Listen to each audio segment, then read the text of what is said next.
Hello there, everyone. TheAndrata here, and welcome back to episode 21 of our Astropolis Let's Play series, where today we are working on, AE2 expansion, my friends.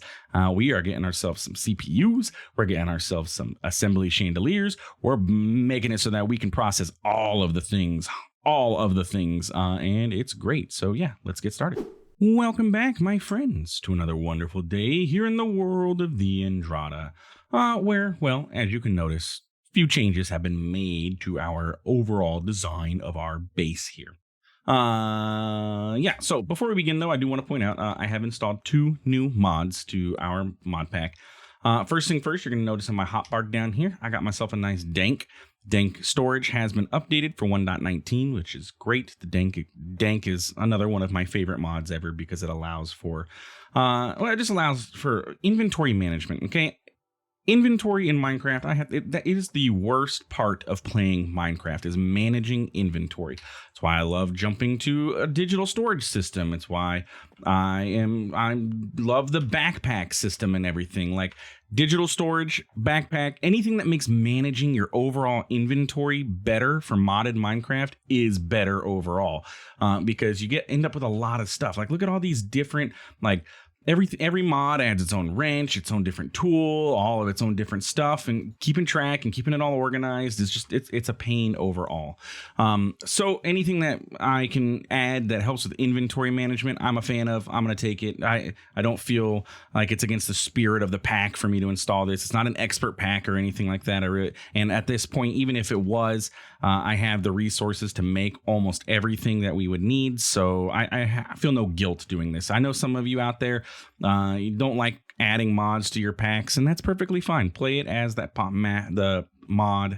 pack author made it. Deal with the struggles. But me, I ain't got time for that, right? I want to get things done. I don't want to keep coming in here and having to click and move things around and run back up here, put things away, and then come over here. I got too much stuff. Now I got to figure out what to do with it. So dank. Anyway, dank is a fantastic mod. Dank storage really is the whole mod.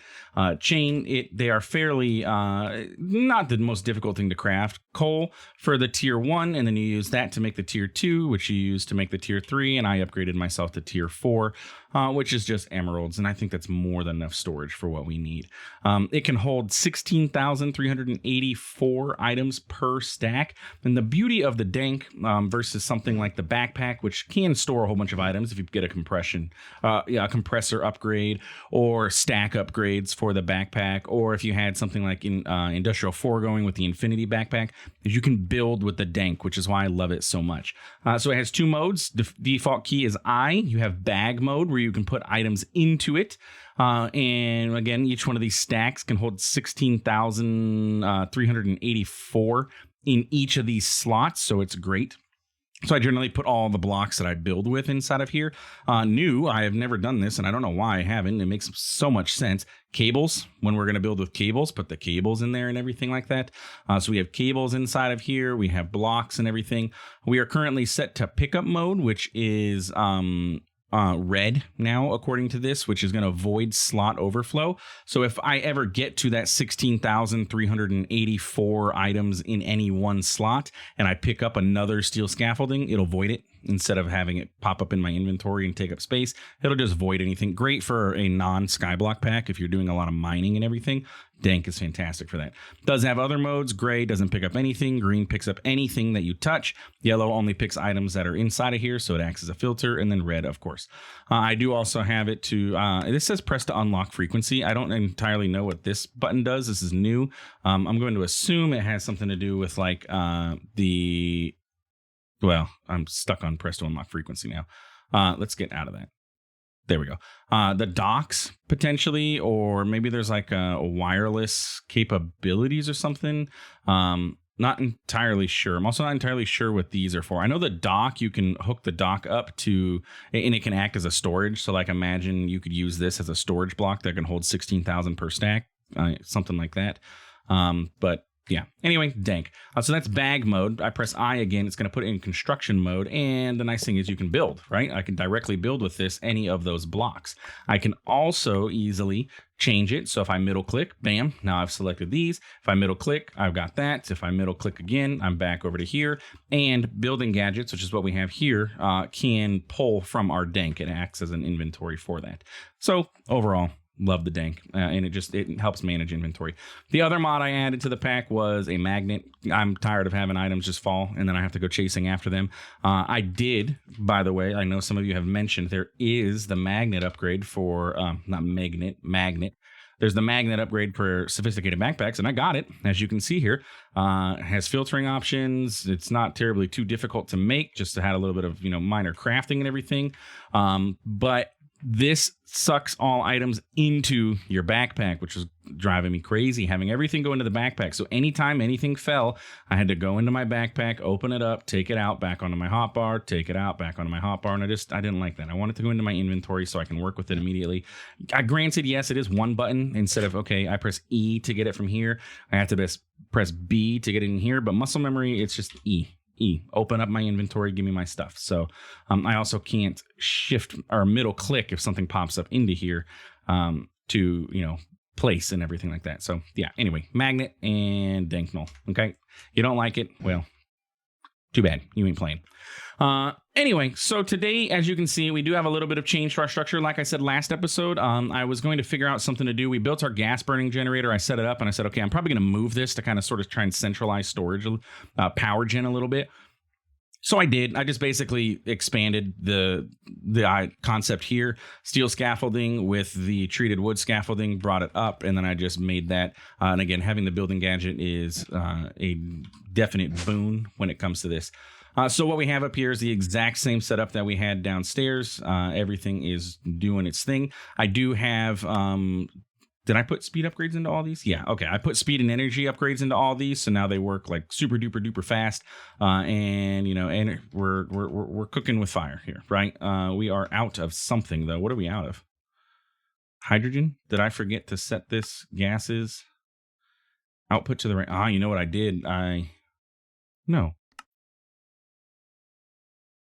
Gases input on the left. Water. Why is hydrogen not outputting? Not enough room in the output. Yeah, there's not enough room there.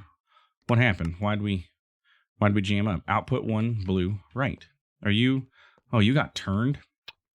Well, that's not okay. Let's replace that now. And bam, now it should start working. Okay, you're getting power again. Yes, but you don't have enough energy to run at max. But you're doing your thing. Okay, so back here, what I have is our ultimate energy cube. I went ahead and made this guy, so we had 102 million. Did I make this last episode? Yes, I did. I did that. And so this is a self-powering system. No longer do I have to have anything else attached to this.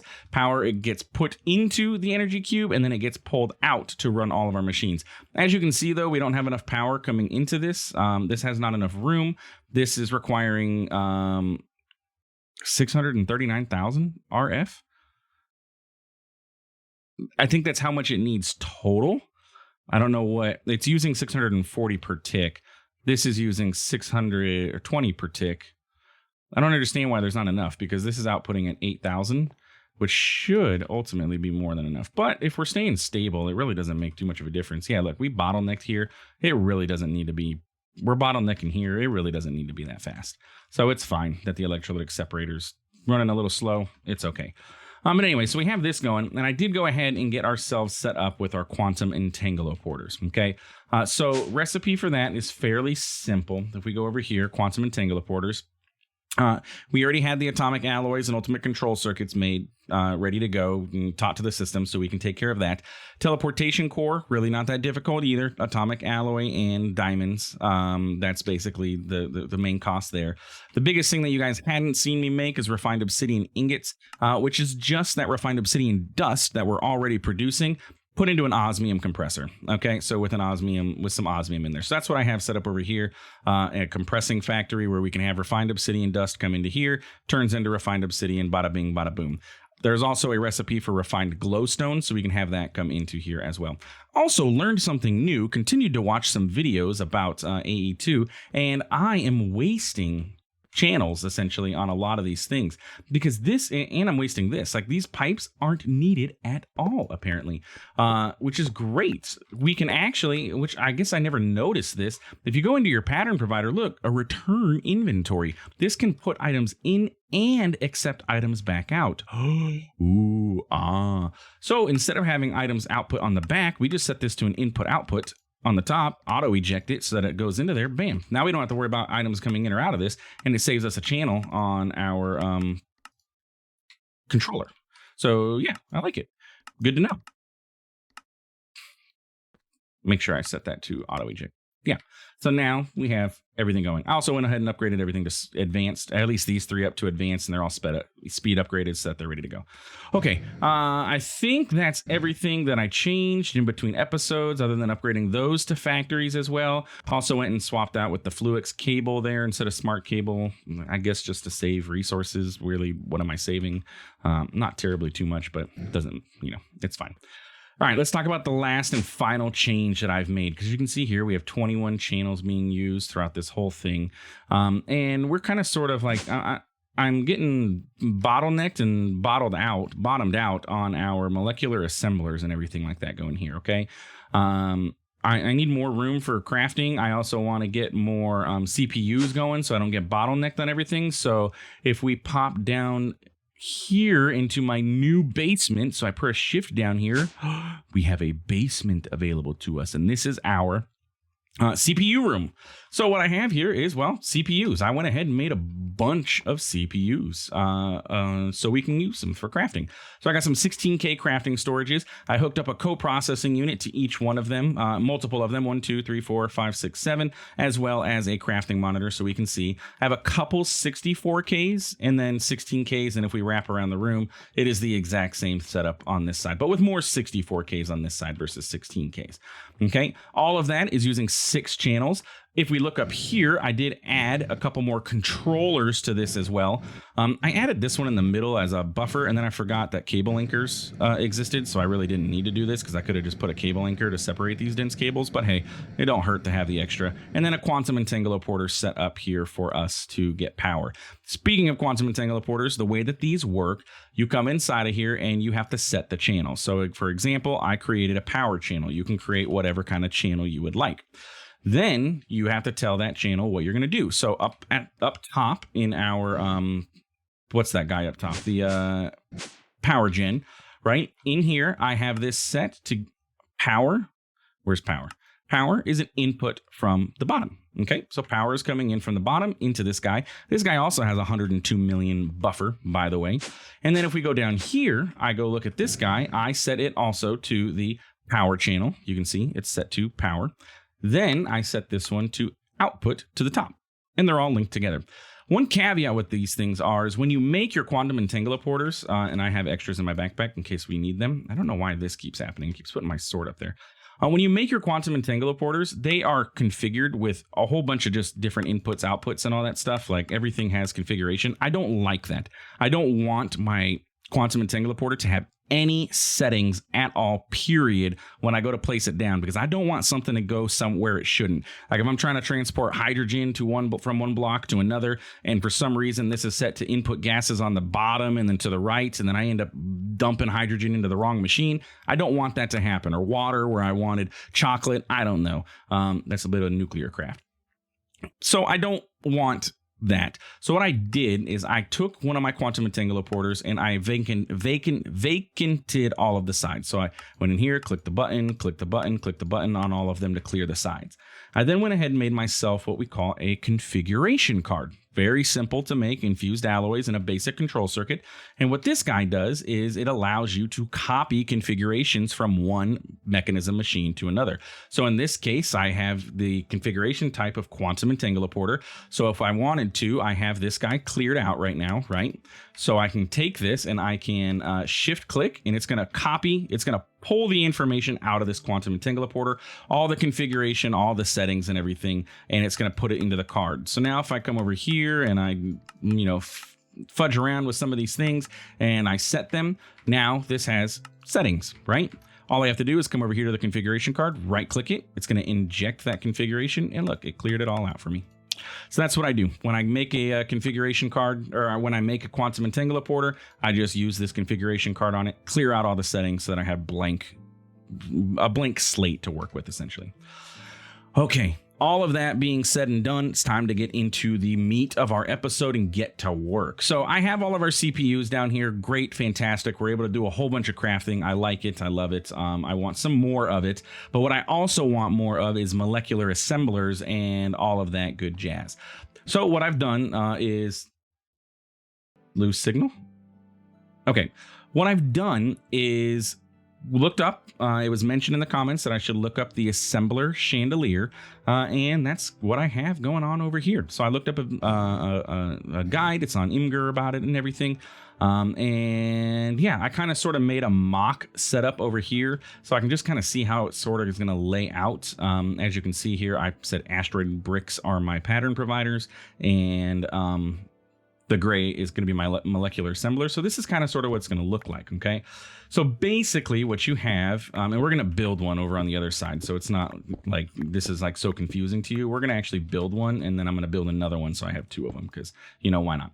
But basically what we have is kind of sort of a checkerboard pattern of cables here, or pattern blocks and molecular assemblers that are going to be all connected together. It's going to use all 32 channels on this side of our controller, and it's going to allow us to have 32 molecular assemblers set up running all at the same time with multiple different pattern providers linked to them. So the pattern providers are able to use multiple different molecular assemblers, and it should make crafting and everything overall quite easy for us and smooth processing. Okay.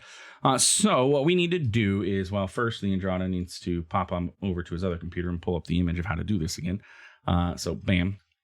And we need to come into here. Now, in researching and everything like that, I found the exact amounts of stuff that we should hopefully need. So not Mekanism, we need AE2.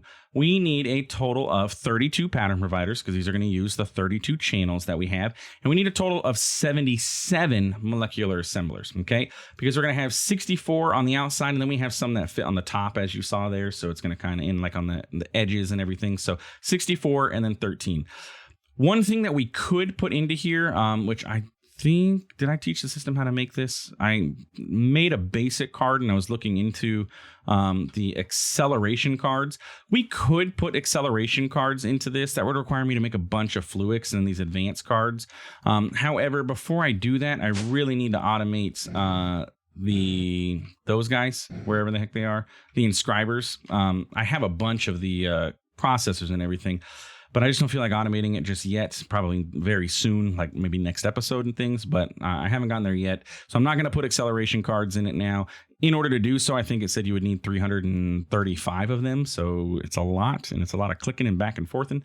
But if you want to make it as fast as you absolutely possibly can, put acceleration cards in there. Okay, so what we have over here on this side was my model. Over here, I have another one set up because I'm going to end up with two of these with some scaffolding so we can get up and do what we need to do and kind of sort of access everything and place all of our blocks. Okay, so let's get started. So we're going to need to get molecular assemblers, and we're going to want pattern providers available to us on our hotbar so we can place all these things. Okay.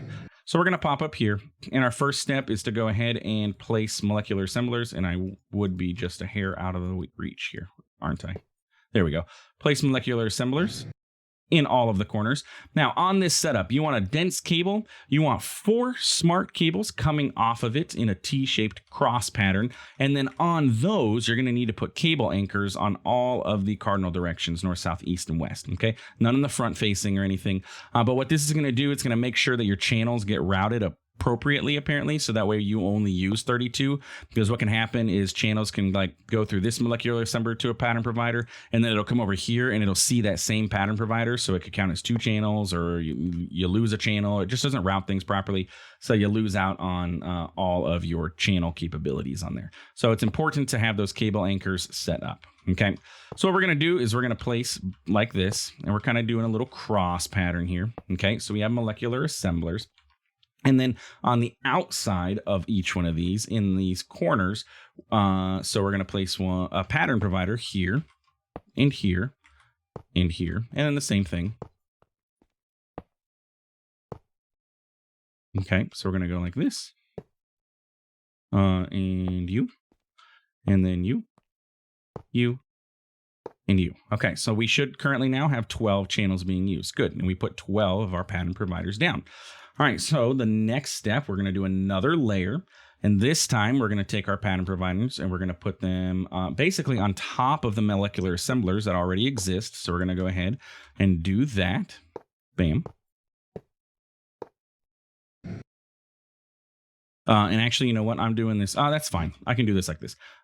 I'm actually flipping and reversing your EP21 the design that's on this link. So I actually need to go to the bottom. But basically, we're going to do this, and then we're going to fill that in with molecular assemblers, and then we're going to come over to the bottom, and we're going to repeat that same setup here. So we're going to go ahead and put pattern providers on all of these molecular assemblers, and then we're going to go ahead and put molecular assemblers in all of these gaps here. Middle is going to stay clear. Okay, so we have that going. Then our final bottom layer is going to be just like kind of sort of what we've been doing. Bam, bam, bam, bam. Okay, that's all 32 of our pattern providers. So if we pop up top now, we should see 32 channels being used. So great, we know that we have that set up. But I have 48 more molecular assemblers to place, so I have to just go around, and I'm going to place them in all of the gaps. We're going to surround the rest of this cube in molecular assemblers, right? So we're going to go ahead and do something along this line and there. And then basically wherever a pattern provider has a face, we're going to go ahead and set it up. Now, this is going to be a problem. I'm too tall. Son of a biscuit. This needs to go down one more. Can I put a cable anchor there? I didn't realize I was going to be butted up this close when I was building this initially. So let's do this and this. And can I put an anchor? It was here. And then can I put a molecular assembler here and not break the system? Haha, I can. So, and that's the only spot that I'm going to have to do that. Okay, good. So we'll go ahead and put that back, that, and that. Okay, so there we go. Those are surrounded. Then we got to come over here. And we're going to do the same. It's basically just a lot of, a lot of block placing. That's all.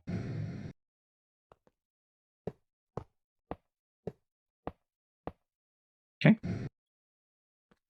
And then something like this. Bam. And I'm going to have 3 on the bottom. But I'm going to go over here and get all these guys.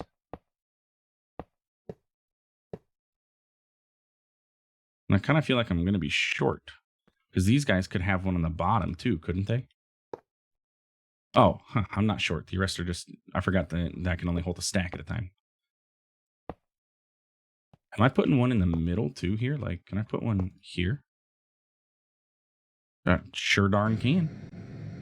All right, I have a few more. We're still 32 channels, so I didn't break anything. I'm missing some somewhere though. Where do I need to go? Okay, here. And then, yep, you're good. I have 4 left. Here. 3 left. Feels like there's one there.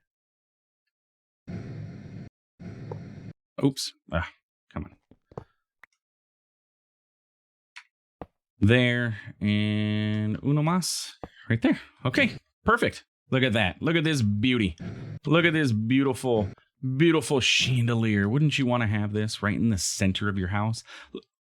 Look at the RGB, the glowing, the fanciness. We know it's working because it is RGBing, so it's all glowed up. We know it's working because we have 32 of 32 channels. And for our final test, we know that it's working if we pop upstairs and we go into our pattern access terminal and we look at our molecular assembler and we see that we have so much room for activities, which means we can actually break down this whole setup here. I don't need this. I'm going to end up with a bunch of patterns in my inventory, and that's fine. But we'll take care of all of this.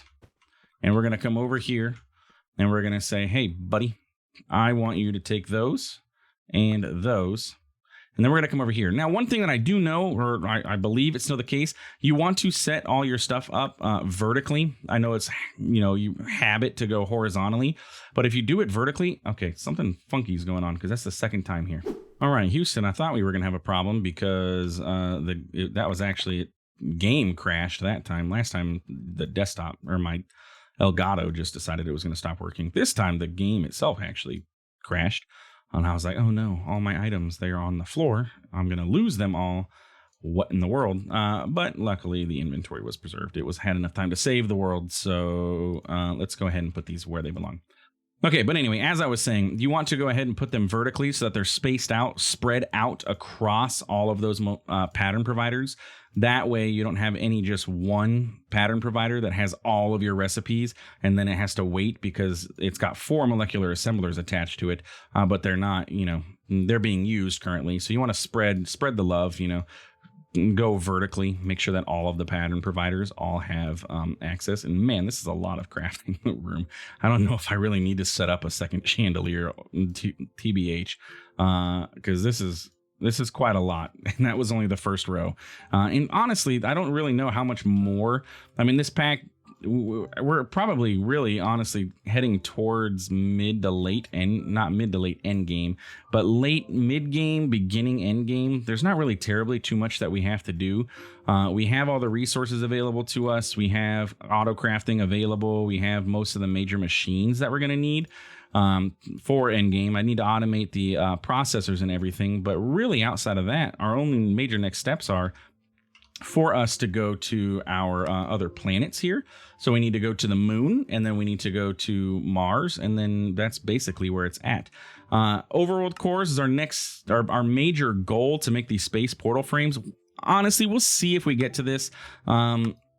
Once I get to the end game and packs, generally I tend to teeter off because most of the time it's me just waiting around for stuff to do. Like, these are like ridiculous crafts, requires so much stuff, and it's just a matter of me. I get the automation set up, and then I'm just supposed to wait and just wait, and then oh wow, look, we went to the overworld. So we'll probably get to the point where we can craft these things, and then we'll see if the pack continues. It kind of gets a little boring after that because there's really not much else to do. And honestly, we're going to skip the serious power chapter because we really don't need, I don't believe, we're going to end up needing a nuclear reactor. And none of the other stuff I looked through requires any of the nuclear reactor stuff to actually craft. So if I really need more power, I can just make another generator, and then I can have like 4 of them up there in each of the cardinal directions, and I'll have plenty of power for everything that we're going to need. And those are completely self-sustaining. So little OP, but that's Mekanism for you. So anyway, basically that's where we're at. So we have tons of molecular assembly crafting capabilities available to us now. So we don't have to worry about that. Next episode, I'm going to come back. We're probably going to work on automating the inscribers, so that way when we need to, I have those on craft. I mean, honestly, I just make these in batches, these circuits and everything. So it's not really like it's terribly too difficult. I make everything in a batch and everything. Where's my press for this, by the way? Calculation, logic, and engineering. I'm missing a press, aren't I? There should be 4. The silicone. Yeah, where's my silicone press? Did I leave it over here? Oh, okay. I did move it over there when I had to make more of these, but we have 481 now. Did I ever talk about this, what I set up over here? I don't even know. And honestly, I don't need that over there. Yeah, what am I doing? I left it over there. I don't know if I ever talked about this automation that I set up here. Very simple, but basically I have a charger here. Sand was going into here, and I put like 1,000 or something sand because we have it infinitely being produced. Sand was coming into here, charging it up, which turns it into silicone, which was coming into here, getting pressed, and then getting pulled over here to this drawer because I kept running out of the silicone and it was driving me crazy. So I did that, and then I was able to just do what I did before, drop all the stuff in there and get these going. But I'd like to play with laser IO to automate these, so I need to figure out how that's going to work. And also, I don't know if I ever mentioned, I glassed everything up. Now that I have a building gadget, I did encase this central area. The last thing that I'd like to do before this episode, I know we're over time, but I'm getting tired of having to come back up here to my terminal to actually do any crafting or anything like that. So I would like to get this stuff going, my encoding terminals and everything. I do know I'm going to need a security terminal from Applied Energistics to actually use this. So I'm going to go ahead and get myself that going. I'm going to need a couple of these terminals, aren't I? So I know I need at least, I'm going to need 2 for sure. Let's do this, and then let's get this. And that's a 16K storage? Yeah. Okay, so I have a security terminal made. I'd also, now I need to get this. So I'm going to need 1 terminal. I'm also going to want a pattern encoding. So that's 2. I'm also going to want the 3rd terminal, which is going to be the pattern access. So I need 3 terminals, and I don't feel like making them. So let's go ahead and teach the system how to do this. So that is U. And then U are made like so. And since we have so much room available now in our assembler, I really, auto crafting everything is definitely on the cards, in the cards. Okay, so we need a crafting terminal. So let's go ahead and say I want a terminal, but I want 3 of them. Do it, and do it quick. Okay, so there's a terminal. We need a crafting terminal. I do need dense energy cells, and I thought I had taught the system. I did. So I need 1, 2, 3 dense energy cells. Oh man, these have the you know what? I wonder, because these have NBT data, they get funky when things try to autocraft. I wonder if, do I have substitutions on? Maybe if I turn the substitutions on, it'll allow the autocraft to take place. Oh, helps if I click the button. Okay, let's try this. Okay, you're allowed. Oh, fluid substitutions. There we go. Enabled. There we go. And enabled. There we go. I don't want fluid substitutions on. Okay. Let's see if this helps. Can I make dense energy cells now? Not 1,000. Not dense energy cells. Okay, yes, but I'm missing fluix dust. Ugh. Do I have any chilling in my, I've been making it as I go in my arc furnace, but no, I don't. Okay, well, I guess we're going to have to do that in the beginning of next episode, because I don't have time to make the fluix dust. Fluix dust, if you remember correctly, it's the most pain thing to make in the world, because I have to do it in this arc furnace, or I have to charge a fluix crystal, which can be made in an inscriber with redstone, charged certus, and electrum grit. And electrum grit can only be made inside of the, well, actually, no, I have a recipe. Ooh. I can make this in the crusher now? Okay, yeah, we're doing that. Let's recipe that, and then we can make that inside of the crusher at least, and then in our ME system, and then charge certus quartz has to go through the charger in order to do this, so we need to automate a charger as well. So it's all part of next episode, I guess. So, yeah, that's going to be it for today's episode. If you enjoyed, please feel free to like, comment, subscribe. I do appreciate it. It really does help out the channel. Tips or tricks or anything for AE2, again, I'm open to everything. Please let me know. That assembly chandelier is great. And I think our CPUs are going to work well. I really don't think I need to set up that second chandelier, but I probably will, just because it's really not that expensive outside of fluix dust, which is those assemblers and the pattern providers is where all the fluix dust that I made went, because, you know, they had to craft those up and everything. So, yeah, anyway, thanks for stopping by. Thanks for watching. We'll see you in the next one. Have a good one.